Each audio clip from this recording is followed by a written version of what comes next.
నేను Nagole RTI office constable work చేస్తున్నాను రవాణా శాఖ నందు.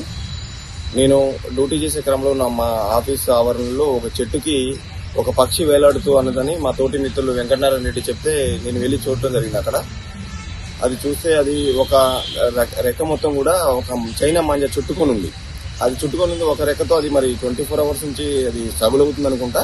అది దాని నాలుక మొత్తం బయటకు వచ్చి ఉంది. దాని చెట్టుపై నుంచి కిందకి దించడం జరిగింది, కానీ దాని దగ్గర పోయి సాహసం చేయలేకపోయాం మేము కొద్దిసేపటి వరకు. తర్వాత నేనే ధైర్యం చేసి దాని దగ్గరికి వెళ్లి దానికి చూస్తే దాని నాలుకంతా బయటకు వచ్చి డ్రై అయిపోయింది నోరు అంతా.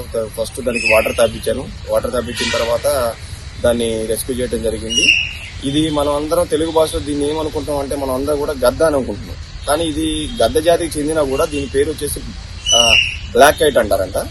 అది మాకు కూడా తెలియదు. అది మన ఫారెస్ట్ రేంజ్ ఆఫీసర్ చరచంద్రారెడ్డి గారు చెప్తే తెలిసింది.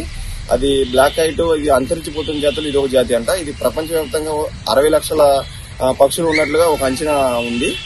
ఈ బ్లాక్ కైట్ అంతరించిపోతున్న క్రమంలో మనం ఎలాంటి వాటిని కాపాడుకోవాలని పబ్లిక్ అందరినీ కోరుతున్నాను. మన తెలంగాణ గవర్నమెంట్ రేవంత్ రెడ్డి గారి ఆధ్వర్యంలో మనం ఎన్ని కఠిన చర్యలు తీసుకున్నా కూడా పబ్లిక్ లో అవేర్నెస్ లేకపోతే ప్రభుత్వాలు ఏం చేయలేవు. మేము డిపార్ట్మెంట్ పరంగా కూడా ఎవరు ఏం చేయలేము అని నేను చెప్తున్నాను. అందుకోసం మనం ప్రజల్లో మార్పు రావాలి. ప్రజల్లో మార్పు వచ్చి ఆ చైనా మాంజాన్ని తగ్గించినట్టయితే మనం ఇలాంటి చర్యలు అంటే పక్షులు చనిపోవటం కానీ లేకపోతే అదే రోజు పాప కుకట్పల్లి చనిపోయిందని తెలిసింది.